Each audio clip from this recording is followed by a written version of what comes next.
지난 한 주일 동안 건강하셨습니까? 여러분의 건강지킴 TV 닥터 인사이드 곽동훈입니다. 고혈압에 대해서 많이 알고 계시죠? 살을 빼야 한다, 싱겁게 먹어야 한다, 약을 오래 먹어야 한다, 뭐 이런 얘기들이 있습니다. 그런데요, 우리가 숨을 쉬는 이 폐에도 고혈압이 생길 수 있다는 거 알고 계셨습니까? 오늘 이후로 아시게 됩니다. 바로 오늘의 주제입니다.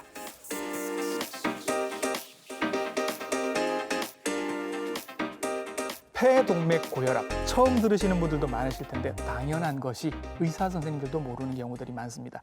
희귀난치성 질환으로 분류가 돼 있는데 요즘은 희귀난치성 질환이라 하더라도 관리를 잘 하시면서 오래오래 건강하게 지내시는 분들이 많습니다. 오늘 소개를 해드릴 텐데요. 소개해 주실 친절한 닥터는 바로 이분입니다.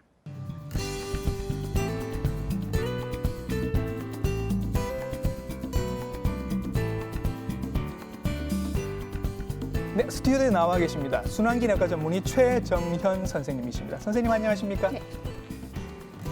안녕하세요. 부산대학교 순환기내과 최정현입니다. 네, 낯선 이 질환 폐동맥 고혈압에 대해서 여쭤보도록 하겠습니다. 처음 듣는 얘기일 가능성이 많아서 네. 선생님, 이름은 폐에 있는 동맥에서 뭔가 고혈압이 생긴다 이런 얘기인 것 같은데 네. 이게 뭔지 설명을 좀 해주셔야 될 것 같아요. 네. 예. 일단 폐동맥 고혈압을 말씀드리기 전에 네. 우리가 이제 순환계라고 하는 부분이 있는데 예. 이것부터 먼저 말씀을 드려야 될 것 순환계는 같아요. 피가 도는 걸 얘기하는 그쵸? 거죠. 예, 네. 예. 우리 흔히 혈액순환이 잘 되는 걸 굉장히 중요시 하시잖아요. 그렇습니다. 근데 그 혈액순환을 담당하는 우리 몸의 기관을 순환계라고 합니다. 예. 그런데 이제 순환계의 중심이 되는 게 심장이고요. 그렇죠. 펌프 역할을 하는 심장이고요. 네, 왼쪽 심장에서 음. 온몸으로 산소랑 영양분을 주고 네. 다시 심장으로 돌아오게 하는 이 순환계를 체순환계 혹은 전신순환계라고 이야기를 합니다. 심장을 일단 둘로 나누어서 그쵸. 왼쪽 심장 중심으로 해서 우리 온몸으로 도는 게 전신순환계. 네. 예. 근데 이제 이 산소를 다 쓴 피가 예. 오른쪽 심장으로 와서 네. 폐동맥으로 나가서 폐에 가서 예. 산소를 많이 받도록 하는 요 순환계. 예. 그러니까 오른쪽 심장에서 출발해서 네. 폐 순환계를 거쳐서 왼쪽 심장으로 가는 예. 요 부분을 우리가 폐순환계라고 예, 예. 합니다. 사실은 우리가 이걸 잘 모르고 있었던 네, 거죠. 그쵸. 전신순환계는 알고 잘 있었지만 알고 계시죠? 요 오른쪽 심장에서 폐로 가는 요 폐순환계를 우리가 지금까지 잘 모르고 있었던 거예요. 네. 자, 여기까지 또 그다음에 그런데 음. 우리가 흔히 고혈압 선생님께서 아까 말씀하신 것처럼 고혈압은 잘 알고 계시죠? 고혈압이라는 건 아까 말씀드린 전신순환계를 담당하는 동맥에 네. 혈압이 올라간 상태입니다. 예.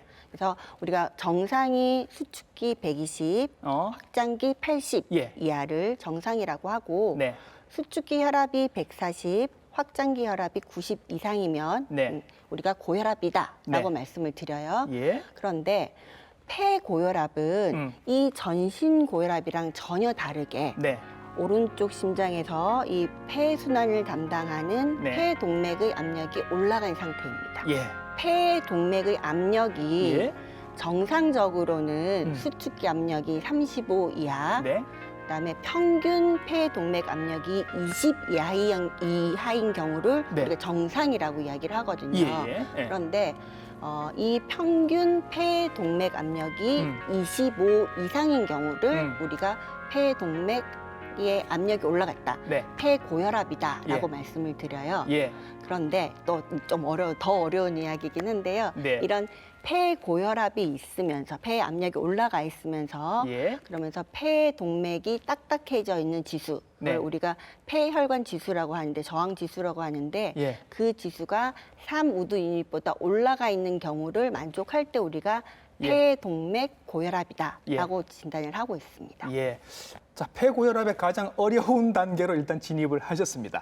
여기에도 몇 단계가 있고 뭐 이렇게 여러 가지 종류가 있다고 들은 것 같습니다, 선생님. 네. 아까도 잠시 말씀드린 것처럼 네.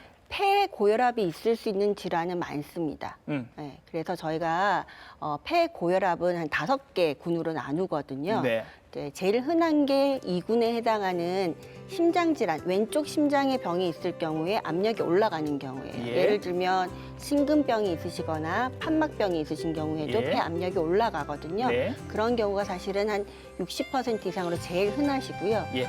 그다음에 이제 3군에 해당하는 게 폐 자체에 병이 있으신 분들, 그럴 때도 폐 동맥 압력이 올라가거든요. 네. 그래서 그런 경우가 있고요. 근데 저희가 이제 오늘이 주제가 되는 예. 폐 동맥 고혈압이라는 건 이런 폐 질환도 아니고 폐색전증도 아니고 네. 그다음에 심장 판막병도 아니고 뭐 신부전도 아니면서 그냥 폐 동맥 자체에 문제가 생겨서 압력이 올라가는 제1군에 해당하는 예. 질환이다라고 예. 말씀을 말씀을 드릴 수 있을 것 같아요. 이런 분들은 숫자가 그렇게 많지 않다라는 네. 말씀이신 거죠. 사실 폐 동맥 고혈압은 폐 고혈압 전체 환자에 비해서 그 전체 환자의 2%에 불과합니다. 꽤 적겠네요. 굉장히 그러면. 적습니다. 예, 예, 그래서 예. 실질적으로 폐 동맥 고혈압이 아닌가요라고 병원에 오셨는데 알고 보면 네. 다른 경우가 훨씬 많다라는 경우죠. 예, 예, 네. 예. 그러니까 어려운 병이다 보니 환자도 좀 적었으면 좋겠는데 네. 실제로 그럼 어느 정도나 있으실까가 궁금해집니다. 숫자로 보면.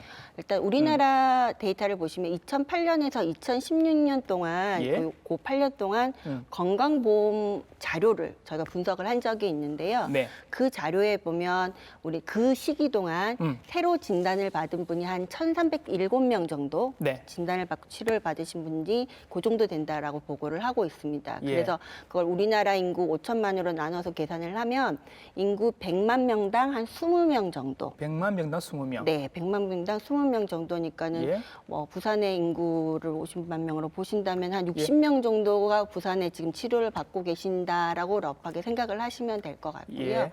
1년에 발생하는 거는 한 100만 명 중에 한 3명에서 5명 정도, 현재 우리나라의 데이터는 네. 그 정도 발생을 하는 걸로 되어 있어요. 음. 그러니까 옆에 일본도 거의 우리나라랑 비슷한 것 같고요.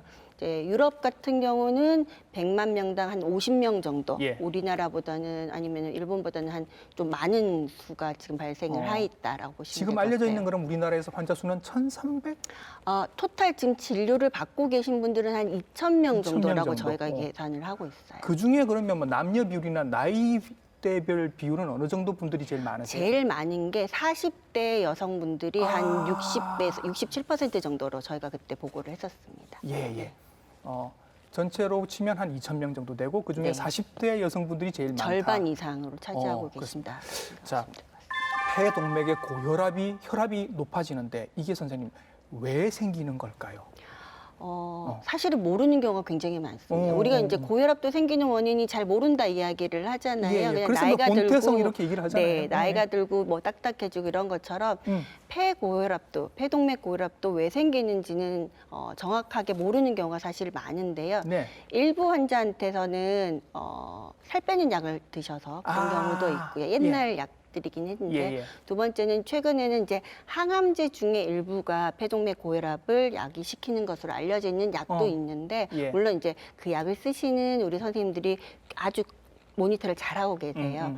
그리고 이제 다른 하나는 이제 유전적인 분들, 가족분이 쭉 생기는 분들이 있는 걸로 봐서는 네. 유전적인 소인도 있지 않을까라고 생각을 하고 있습니다. 예, 예.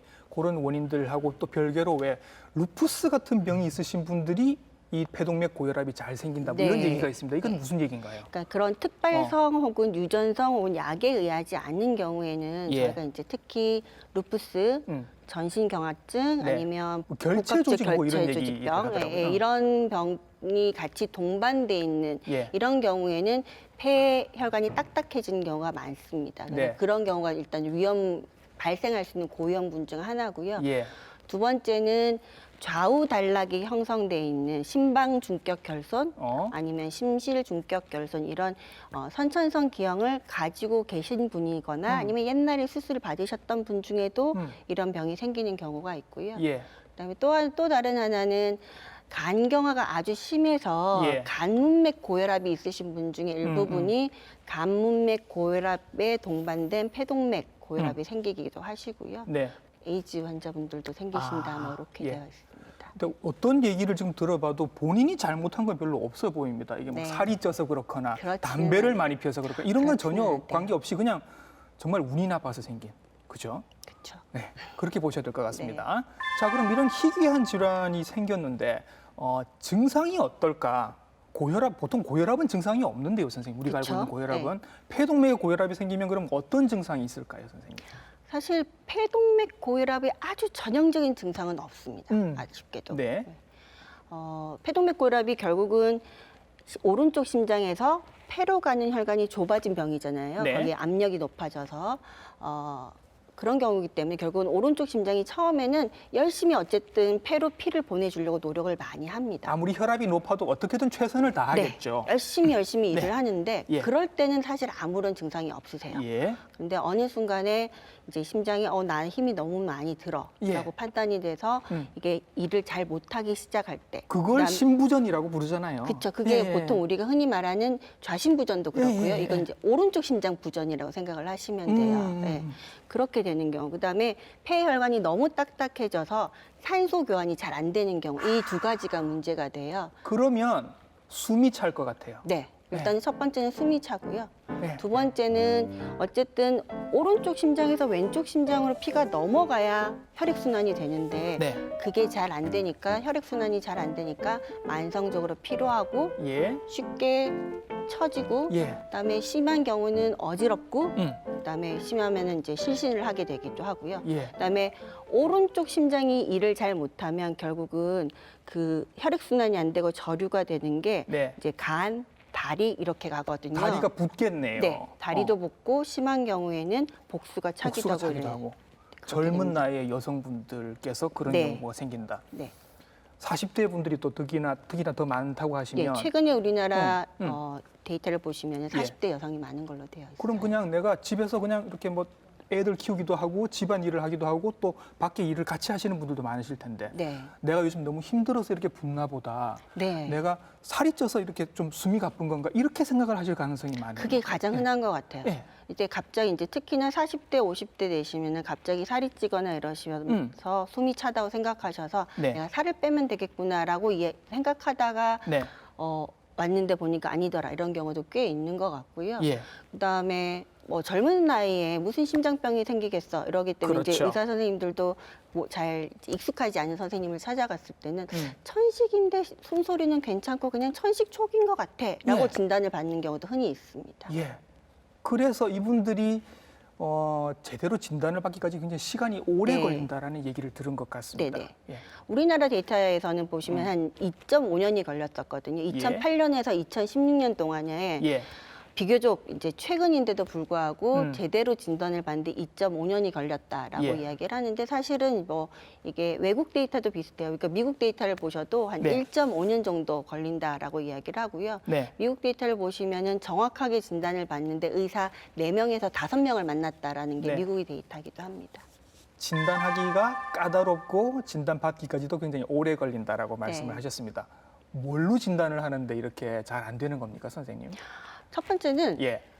아까 말씀드린 것처럼 폐 고혈압을 일으킬 수 있는 많은 원인을 네. 다 배제를 해야 됩니다. 너무 이유가 많잖아요, 사실. 그렇죠. 그죠? 이것도 아니고 저것도 아닌 걸 다 확인을 하고 마지막에 진단을 하는 게 동맥 고혈압이다 보니 예. 복잡합니다. 일단은 그래서 보통 이제 우리나라 실정에서 제일 많이 하고 있는 방법은요. 선생님들께서 첫 번째 환자가 이런 증상을 보이고 왔을 때 심장 초음파 많이 하시잖아요. 네네. 그래서 심장 초음파로 일단은 첫 번째 선별 검사를 하세요. 예. 선별 검사를 해서 최소한 수축기 압력이 한 35, 40 이상인 것 같다. 예. 폐 동맥이 커져 있는 것 같다. 예. 그러면서 왼쪽 심장에 아무 병이 없는 거죠. 심장도 잘 뛰고 있고 네. 판막도 아무 병이 없다. 그러면 의심이 간다라고 예. 이야기를 하세요. 예. 그럼 이제 그 다음부터 검사가 진행이 됩니다. 예. 그래서 뭐 물론 이제 기본적인 엑스레이, 심전도, 간 검사, 빈혈 검사 이런 거는 하고요. 네. 아까 말씀드린 것처럼 자가 면역 질환 환자분들이 많이 생기는 부분이 있어서 네. 저희가 이제 자가 면역 항체도 검사하고 갑상선 검사도 하고 이렇게 쭉 검사를 합니다. 네. 그다음에 이제 검사를 하실 게 아까 이제 첫 번째 제일 흔한 게 심장병 때문에 생긴다고 했는데 네. 그 병은 일단 심장 초음파로 아니다 확인을 예. 했으면 음. 두 번째 많은 게 폐 질환 때문에 생기는 경우가 많거든요. 예. 그래서 이제 3군에 해당하는 폐 질환 때문에 폐 압력이 올라간 무슨 경우를 만성 폐쇄성 폐질환 그쵸. 이런 거 예, 있지 않느냐? 아주 심각한 네. 천식이 있거나 네. 폐가 옛날에 염증을 앓아서 많이 망가져 있거나 이런 건 아닌지를 일단은 배제를 예. 해야 됩니다. 예, 예. 그다음에 이제 또 아까 색전증 때문에 폐 네. 색전증 때문에도 올라갈 수 있다고 했잖아요. 예. 그래서 그것을 배제하기 위해서 우리가 관류 스캔이라고 폐로 가는 핵의학 영상을 찍는 방법이 있어요. 그래서 예. 거기까지 일단은 해서 다른 원인이 아무것도 없다라고 판단이 되면 예. 그다음에 이제 확진을 하기 위해서 네. 심도자술이라는 것을 합니다. 요거 우리가 이제 처음 듣는 거네요, 그렇죠. 지금. 어렵죠. 네. 예. 그러니까 근데 이제 얘랑 조금 비슷하기 때문에 이해하시기가 쉬울 게 우리가 협심증 환자분들이 오시면은 혈관이 어떤가 보기 위해서 네. 심혈관 촬영술 하시잖아요. 그렇죠. 관상동맥 촬영술 스텐트도 하시잖아요. 뭐 넣고 한다는 네네. 그거. 그거랑 비슷하다고 생각하시면 돼요. 그러니까 협심증 환자분들은 심장으로 가는 관상동맥 사진을 찍는데 네. 그것과 아주 유사한 방법으로 오른쪽 심장으로 카테터가 이제 긴 관이 들어가서 예. 그게 폐 동맥까지 올라가서 압력을 재는 검사를 하는 거예요. 예. 그래서 실질적으로 환자분이 느끼시기에는 협심증 환자분들이 혈관 촬영 검사하는 거랑 비슷하다고 보시면 될 것 예, 예. 같아요. 그러니까 혈압 하나를 재기 위해서 그 과정을 해야 되는 겁니다. 그렇죠? 그렇죠. 혈압을 재고 음. 아까 말씀드린 얼마나 폐 혈관이 딱딱해져 있는지 예. 저항 지수를 구하기 위해서는 아쉽게도 현재까지는 그 방법 말고는 방법이 없기 때문에 폐 동맥 고혈압을 확진을 하기 위해서는 반드시 이 검사가 필요합니다. 집에서 여러분들이 쓰시는 이 혈압계로는 전혀 잴 수가 없는 것이고, 그리고 이 심장에 이런 문제를 줄 수 있는 온갖 병들을 다 이제 배제를 시켜야 되기 때문에 검사를 하다 보면 굉장히 검사도 많아지고 시간도 네. 오래 걸리고 그러다 보니 이 병을 진단받기까지 시간이 굉장히 오래 걸릴 수밖에 없다라고 말씀을 지금 하고 계십니다. 네. 어떤 병이 진단이 늦어진다는 건 굉장히 슬픈 일입니다. 뭐 네. 예후가 좋을 일이 없어서 저는 이 병도 그렇지 않을까라는 생각이 들어서 이렇게 어쩔 수 없이 진단받기까지 시간이 늦어져서 치료가 늦게 시작되면 예후도 당연히 나쁘지 않을까라는 생각이 듭니다. 어떻습니까, 선생님? 실제로 제가 학교를 다닌 아주 옛날에는 네. 저희가 이렇게 교과서에 이 폐동맥 고혈압이 그 교과서 두꺼운 교과서에 딱 네. 한 문단이 있었습니다. 그래요? 폐로 가는 혈관이 딱딱해지는 병인데 진단하는 방법도 잘 모르겠고 예. 약도 없어서 네. 폐암보다 빨리 죽는다. 딱 네. 그 말만 적혀 있어요. 시험에도 잘 안 나오고. 네, 그런- 절대 시험에 안 나오기 예. 때문에 의사들이 몰라도 의사 면허증을 받을 수 있는 그랬다면 네. 이제 관심을 가지게 된 게 이제 미국에서 예. 살 빼는 약을 먹고 젊은 여자들이 갑자기 숨이 차고 죽게 된 거죠. 그러면서 연구를 해보니까 예. 이런 병이 있었다더라 이렇게 예. 된 거예요. 그러면서 이제 1990년대부터 약이 막 개발이 되기 시작했는데 예. 실제로 약이 막 개발되기 이전인 1990년대 이전에는 예. 걸리면 1년 생존율이 68%였으니까 진단받고 반이 죽었다고 보시면 되는 거죠. 1년 안에 네. 68%. 네, 나머지- 3년 생존율은 40% 정도였어요. 아, 그래요. 절반 이상이. 네, 예, 예. 젊은 여자가 예, 그 예, 당시 예. 더군다나 그랬는데 이제 약이 개발되면서 이제 2000년이 넘어오면서는 예. 많이 좋아졌어요. 예. 그래서 1년 생존율은 90%. 음. 근데 이제 아직까지 이제 3년 생존율은 아직까지 한 60% 정도로 네. 아직까지는 나쁘기는 하지만 그래도 예전에 비해서는 훨씬 많이 좋아진 거죠. 이제 그 사이에 약들도 많이 개발이 됐고 예. 예전보다 진단하는 방법도 훨씬 더 체계화됐기 때문에 이렇다라고 볼 수 있을 것 같고요. 예. 네.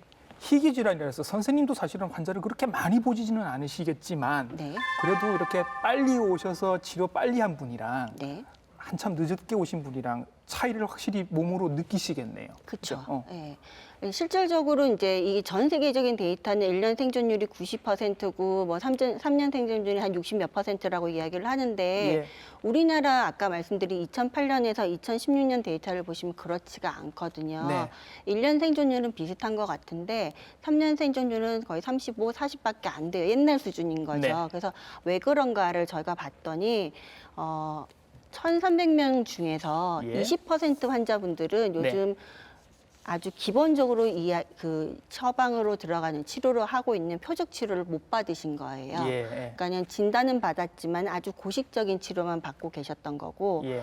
그다음에 우리 현재는 전 세계적으로 다 이렇게 해라라고 이제 생존율을 좋게 하기 위해서 조기에 빨리 발견하고 조기에 병합요법을 해라, 복합제를 써라라고 네. 하는데 이제 우리나라는 여러 가지 사정 때문에 그 1,300명 중에 복합제를 사용한 비율이 16%밖에 안 돼요. 그래서 결국은 이제 거꾸로 생각을 해보면 조기에 진단을 받고 조기에 적극적으로 치료해서 동맥이 딱딱해지기 전에 네. 치료를 받았던 분들은 훨씬 나은데 처음에 올 때는 중했지만 훨씬 네. 나은데 이미 너무 오랜 시간 있다가 발견이 돼서 약을 치료했을 경우에는 예후가 좋지 않은 것 같습니다. 예. 약이 많이 좋아져 있기 때문에 빨리 시작하면 그만큼 경과가 좋은데 늦게 오셔서 그것도 제대로 못 해보는 분들이 굉장히 많으시다고 하셨습니다. 병합요법이라고 말씀을 하셨는데 이게 네. 이제 치료인 것 같습니다, 선생님. 치료를 한번 들어가 볼게요. 네. 약으로 하시나 봐요? 네. 일단은 폐동맥 고혈압 치료는 크게 3개 정도로 보시면 돼요. 아까 말씀드린 것처럼 저희가 이제 표적 치료라고 하는 건데요. 네. 표적 치료라고 하는 건 아까 폐 고혈압이 5개 군으로 나뉜다고 네. 말씀을 드렸어요. 근데 그 중에서 폐동맥 고혈압 환자한테 썼을 때 효과적이다, 생존율을 좋게 해주고 증상을 좋게 해준다라고 알려진 약들이 딱 정해져 있어요. 그러니까 반대로 이야기하면 다른 폐 고혈압 환자한테는 별로 효과가 없는 걸로, 증거가 없는 걸로 돼 있는 약인 거죠. 아, 네. 그래서 이제 그런 표적 치료를 하는데 예, 그 표적 치료를 하는 그 약의 군이 한 3개로 나눠져요. 예, 엔도셀린 수용체 기량제, 예, 아니면은 뭐 프로스타사이클린 계열 예. 약제, 이게 조금 어려운 이야기긴 한데, 예. 그다음에 PD5 이니비터 뭐 이런 식으로 조금 어렵긴 하지만 이렇게 지금 들은 이 얘기들만 봐서는 보통 우리가 쓰는 그 항고혈압제가 아니군요. 전혀 아닙니다. 그렇죠. 예. 예. 그래서 이게 특별한, 마치 이제 암 환자들이 그 암의 종류에 따라서 예. 특별한 약을 쓰시잖아요. 그러니까 그렇다고 생각을 하시면 돼서 그런 약제의 종류가 지금까지는 다른 기전이 3가지 정도가 나와 있는데 네. 환자분에 따라서 뭐 2가지를 쓰는 분도 있고 3가지를 다 쓰시는 분도 있고요. 예. 중한 정도에 따라서 먹는 약으로만 하기도 하고 주사제나 혹은 흡입제를 같이 사용을 하기도 합니다. 예, 요거 몇 가지를 병합을 해서 초기에 빨리 투여를 그쵸. 하는 게 좋다라는 네. 말씀이신 것 같고. 왜냐하면은 폐 동맥 압력이 올라가는 기전이 한 3개 정도 현재까지는 나와 예. 있는데 예. 나쁜 부분을 다 같이 공격을 하는 거죠. 다 같이 조절을 초기에 해주면 예. 빨리 좋아진다라고 저희가 생각을 하고 있습니다. 요게 이제 가장 기본이 되는 약들이고 또 네. 다른 또 치료들도 있겠죠. 두 번째는 이제 이 표적 치료가 결국은 환자를 오래 살게 해드리고 환자분들을 그다음에 증상을 좋게 해드린다라고 이야기는 하지만 이걸 먹었다고 해서 금방 좋아지지는 않거든요. 예, 그래서 결국은 환자분의 맞춤식의 그런 보조요법이 반드시 필요합니다. 예를 들어서 부종이 있으신 분들, 그다음에 심장 부담이 많은 분들은 이뇨제를 써야 됩니다. 네, 근데 이제 일부 선생님들 보시면은 표적 치료를 하기 때문에 이런 게 필요 없어라고 생각하시는 분들도 계신데 그렇지는 않고요. 네. 표적 치료와 더불어서 이런 이뇨제 치료 네. 혹은 저산소증이 심하신 분들은 집에서 산소요법도 하셔야 되고요. 예. 그다음에 오른쪽 심장이 너무 안 뛰는 분들은 저희가 이제 디곡시닌이라는 약을 쓰기도 합니다. 네. 그리고 이런 환자분들이 이제 폐가 그 혈관이 딱딱해지고 혈액 순환이 잘 안 되다 보니까 거기 안에 혈전이 생기기도 해요. 예. 그래서 특발성 폐동맥 고혈압 환자분들은 그런 혈전이 생기지 말라고 항응고제를 쓰기도 합니다. 예. 그러면 선생님 이런 약들을 얼마나 쓰시나요? 오래 쓰시나요? 보조요법 같은 경우는 환자분의 상태에 따라서 썼다가 말았다가 이걸 잘 조절하는 게 제일 중요하고요. 예. 사실 표적 치료는 평생 쓰셔야 된다고 보시면 됩니다. 평생. 다만 저희가 이제 이 환자분들이 치료의 목표가 고혈압 환자분들은 우리가 혈압을 재서 혈압을 130에 80 미만으로 떨어뜨린다라는 목표가 있잖아요. 네. 폐동맥 고혈압 환자분들은 그렇지는 않거든요. 네. 저희가 걷는 검사도 해보고 피 검사도 해보고 심장 초음파도 해보고 필요하다면은 카테터 시술도 다시 한번 해봐서 네. 이제 종합해서 환자를 3군으로 나눠요. 예. 위험도가 작은 군, 위험도가 아주 높은 군, 중간군으로 나눠서 치료의 목표는 위험도가 가장 적게 안전하게 편안하게 아무 증상 없이 살게 해드리는 게 저희들이 목표거든요. 예. 그래서 약을 조절을 해서 빨리 저위험군으로 만들어드리고 네. 이제 저위험군이 된 다음에는 만약에 약제를 3가지를 쓰고 있었다. 그러면 이제 그걸 조절할 수는 있긴 하지만 네. 기본적으로는 약은 평생 쓰셔야 된다라고 보시면 될 것 같아요. 약은 평생 써야 한다. 네. 그리고 조금 특별한 약들인데 희귀 난치성 질환들이니까 이게 보험 적용을 받을 것 같기는 한데 네. 어떻게 뭐 경제적인 부담 같은 건 없으신지 모르겠습니다. 문제가 그 부분에도 문제가 좀 있어요. 아이고, 그래요? 예, 이게 이제 폐동맥 고혈압 진단을 받으시면 이제 우리나라에서 산전특례를 해주기 때문에 네. 분명히 이제 진료비는 많이 감면이 돼서 가시긴 하는데 네. 워낙에 고가의 약들이기 때문에 사실은 이제요법, 삼제요법 특히나 주사를 맞거나 예. 이러시면은 사실 환자분의 개인 부담이 굉장히 많이 들어가는 게 사실 현실입니다. 예, 이것도 조금 더 도움을 받으셨으면 좋겠는데 네. 어려움이 이제 이런 것 말고도 사실 생활하시면서 여러 가지 제약들이 많을 것 같아요. 어떤 것들을 하실 수 있고 조심하셔야 되나요?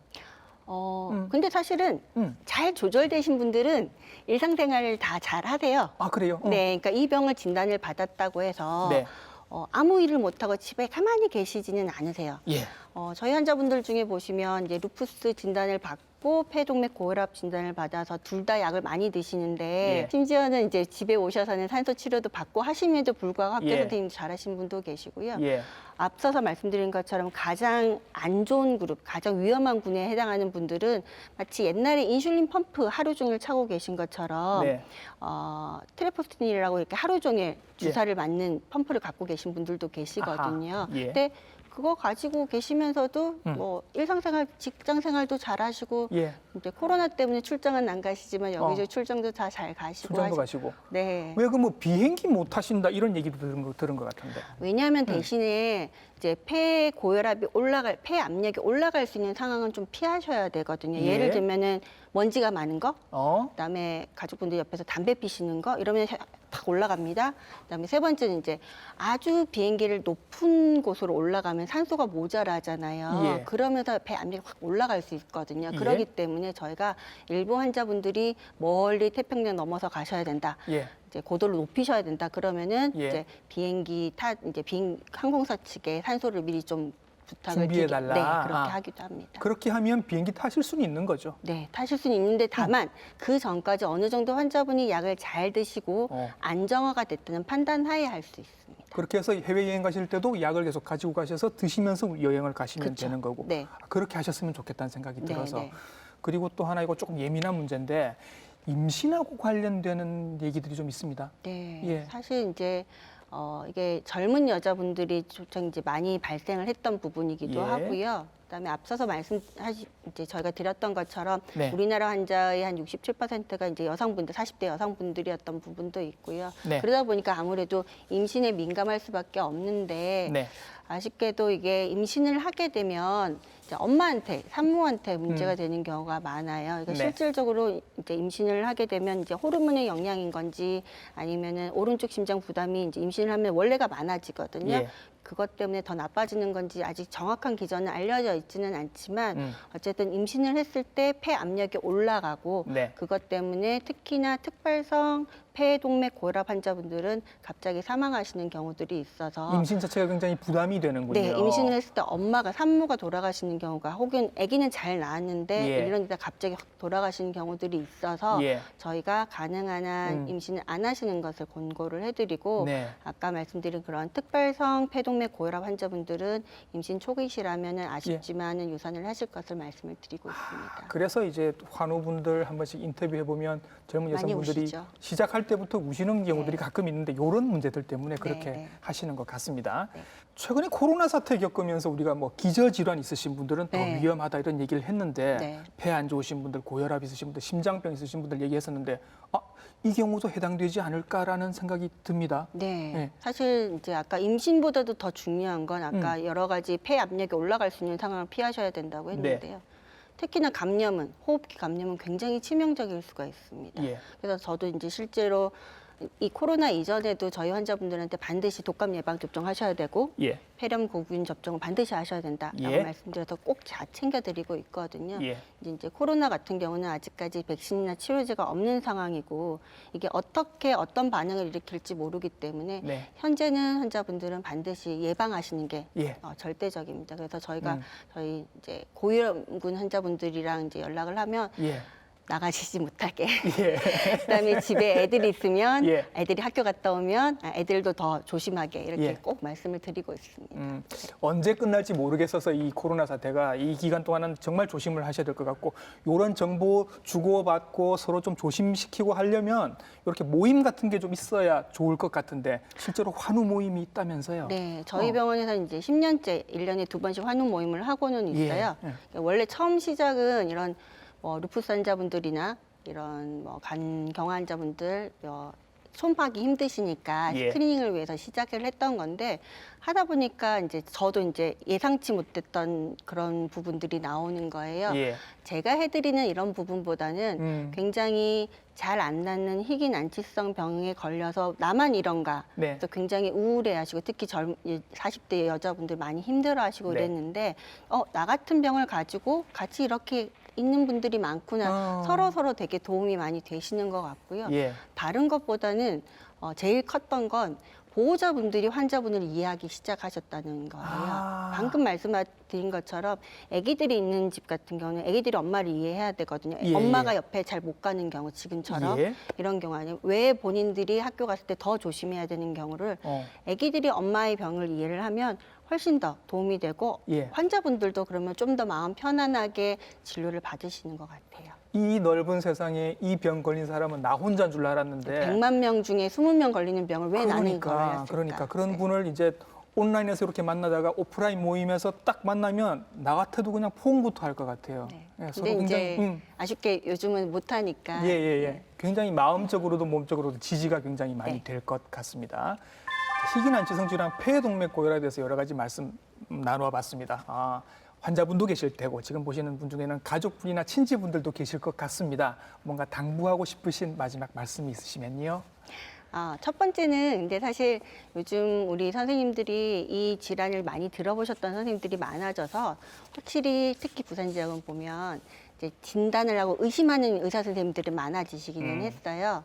그런데 이제 정확하게 진단을 못해서 잘못 진단이 돼서 오는 경우도 흔하거든요. 아까 네. 말씀드린 것처럼 모든 폐고혈압 환자가 폐동맥 고혈압 환자는 아닙니다. 그렇죠. 그래서 혹시 처음에 이제 이런 이야기를 들으셨다고 하더라도 그럴 수 있다는 가능성을 선생님들께서 제시를 한 거니까 내가 죽을 병이구나. 처음부터 너무 우울해 안 하셨으면 좋겠고요. 네. 그다음에 두 번째는 저희가 이제 이렇게 계속 말씀을 드리다 보면 이게 완치가 안 되는 병이고 불치병이고 네. 이런 생각이 드셔서 많이 우울해들 하시는데 실제로 당뇨도 완치가 되는 병은 안 되죠, 아니죠. 안 돼요. 예. 완치 안 되는 거 많아요, 네, 선생님. 류마티스 관절염도 완치 안 됩니다. 예. 얘는 아주 드문 희귀 난치병이긴 하지만 불치병은 또 아닙니다. 네. 그래서 처음 들으시고 미리 포기를 안 하셨으면 좋겠습니다. 예. 자, 낯선 질환, 폐동맥 고혈압에 대해서 많이 얘기를 해주셨습니다. 조금 머릿속이 트인 것 같은 느낌이 드시죠? 오늘 좋은 말씀 많이 해주셨습니다. 순환기내과 전문의 최정현 선생님이셨습니다. 선생님 수고 많으셨습니다. 감사합니다. 희귀 난치성 질환은 각각의 환자 수는 적지만 질환의 수가 워낙 다양하기 때문에 다 모아보면 환자 수가 꽤 되거든요. 저희들이 기회가 되는 대로 자주 소개를 해드리도록 하겠습니다. 오늘 보신 방송은 부산 MBC 홈페이지 그리고 유튜브 채널을 통해서 다시 보실 수 있습니다. TV닥터 인사이드 다음 주에 인사드리겠습니다. 감사합니다.